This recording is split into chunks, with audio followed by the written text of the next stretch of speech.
Hey guys, hoping all is well with everybody. In this video, we're going to be continuing the read-along of the 7th level by Jody Feldman. And the last time we finished with ending chapter 2, so today we'll be starting with chapter 3. And as always, I'll be showing you guys any pictures as we come across them, but let's go ahead and get started with chapter 3. As always, please feel free to follow along. Chapter 3. After practice, we head to the cap side of the school. Yes! It's still there! I tug Maddie's sleeve and stop by the loading dock. She tugs Kip, and we let the rest of our team pass. I'm not sure what the cap's stuck on. Probably a nail that holds up legend event banners. If I knew who was in the legend, I could ask how they get the banners up and down, and I wouldn't have to do what I'm about to. I let the loading dock corner snatch my shoulder. When the other sweaty bodies are far enough ahead, I point my chin up. I'm going up there. I'm gonna get it. Maddie smiles, big. Kip smiles, cockeyed. It's not worth it. I look at him like he's nuts. Not worth it? Your dad'll kill you. He won't either. I know, I say, but you do this for me. Kip shakes his head. Okay, I say, maybe you wouldn't do this for me, but how many times have you bailed me out? First, when the oaf knocked over my easel and you missed recess to help me clean. That was kindergarten, Travis. Then my lunch on top of the cubbies. The oaf again. Travis, says Kip, first grade. I was taller. Fine, Stop. My fault I brought the cap to school, Kip says. You can't take this risk for me. It's not only for you, it might be for me and the legend. What risk? I say instead. One, there's you killing yourself. And two, if you're not lucky enough to kill yourself, there's Principal Wilkins. He's not the one I worry about. You know that. I turn to Maddie. Please? Oh no, she says. I'm not stupid enough to try and distract her. It's like she has her radar gun aimed at you, Trav. Which is a good thing, says Kip. Otherwise you would have pulled the fire alarm. There was a fire in the room. And smoke. It was a make-up science lab with a teacher, says Maddie, adjusting the band holding her hair. There was supposed to be a fire, and you weren't supposed to be at school. I try not to turn red. Actually, I say to Maddie, I don't need you to distract her. I point to the assistant principal's parking spot. See? Her truck's gone. There's only, what, like 3 cars left? I need you in case she comes back. Just be my lookout.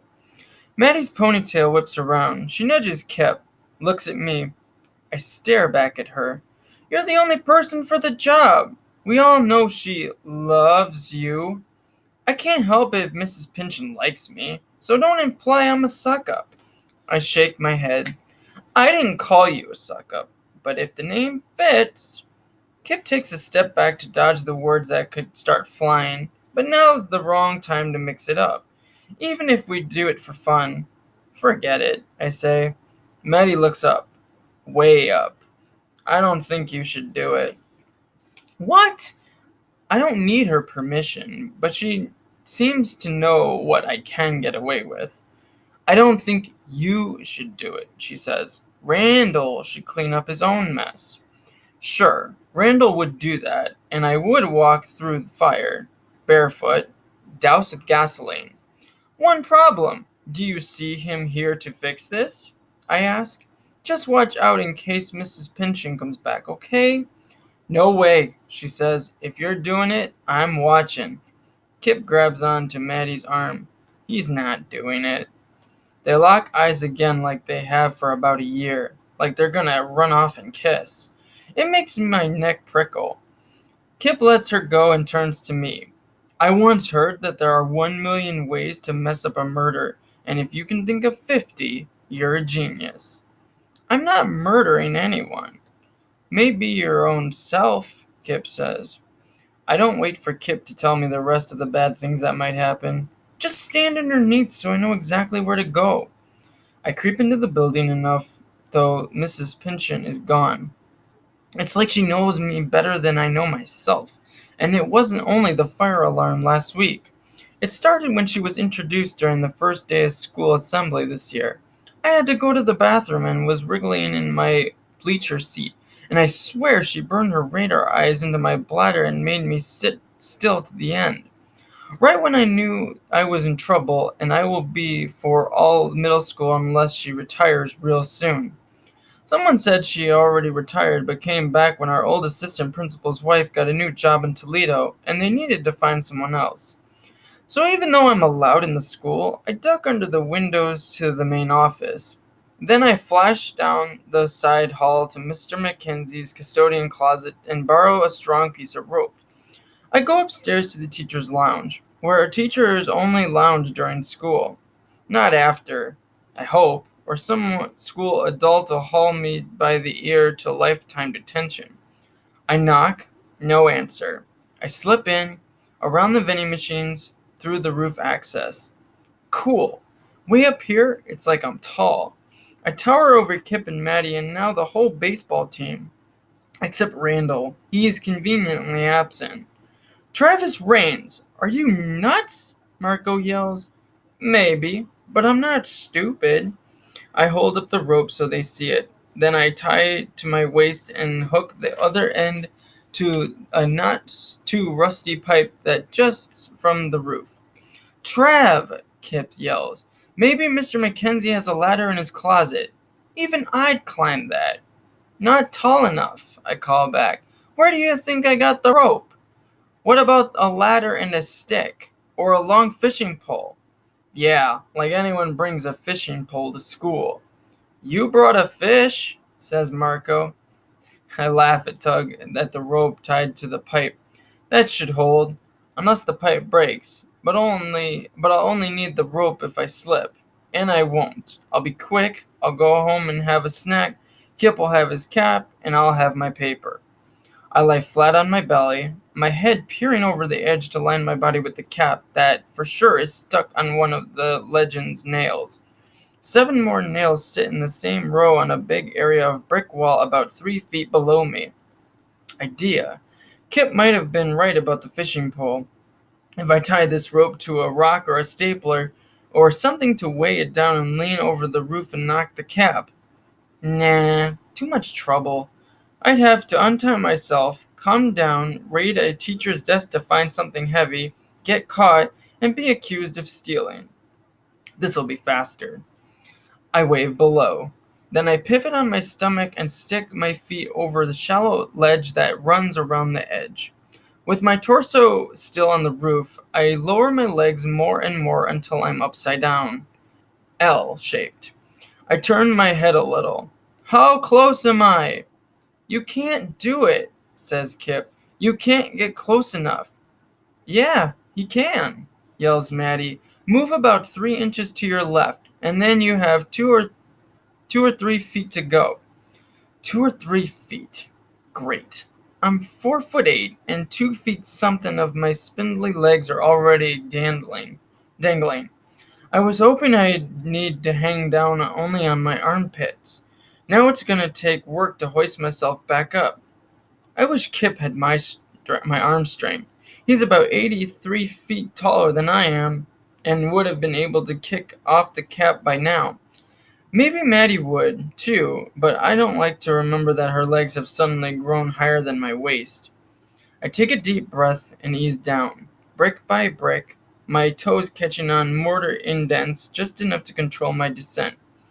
1 more inch, Maddie calls from below. Good thing. The concrete ledge is starting to sink into the insides of my elbows and at my first knuckles, where I know my fingertips are turning white. My right toe reaches for another brick, but something stops it. Something hard and sturdy. Something I can rest my weight on for a minute. That's it, Maddie calls. Kick it off. I will in a sec. Ah! I will now. My footrest bends down. My fingers grab tighter. Someone screams below. Then come the cheers. I did it! What did I get myself into? The blood is pounding in my temples. I can taste my own sweat. I don't want to go down with the cap and become tonight's news. Pretend it's gym class, Trav. Do one more chin-up and you'll break the school record and I can't swing my legs forward to push myself up. There's a wall in front of me. Don't panic, Trav. You have your emergency rope. It'll hold. It'll hold until a firefighter... No firefighters. I can't be caught. Not again. Not by anyone. Especially her. I try to jam my baseball cleats between the bricks. Too thick. Why'd I have to wear these? Why wouldn't I have worn... what? Flip-flops? To baseball practice? If only. Yeah. Trav, calls Kip. You're scaring me. Go back up. I will. Just look out below. I scooch off my shoes off my heels and listen for two thuds. Relieved no one yells because the cleats have hit them on the head. I also don't hear anything except running feet. Maybe they're all racing to congratulate me, which they can't do if I split like that pumpkin we... No. Concentrate. Fingers, knees, feet.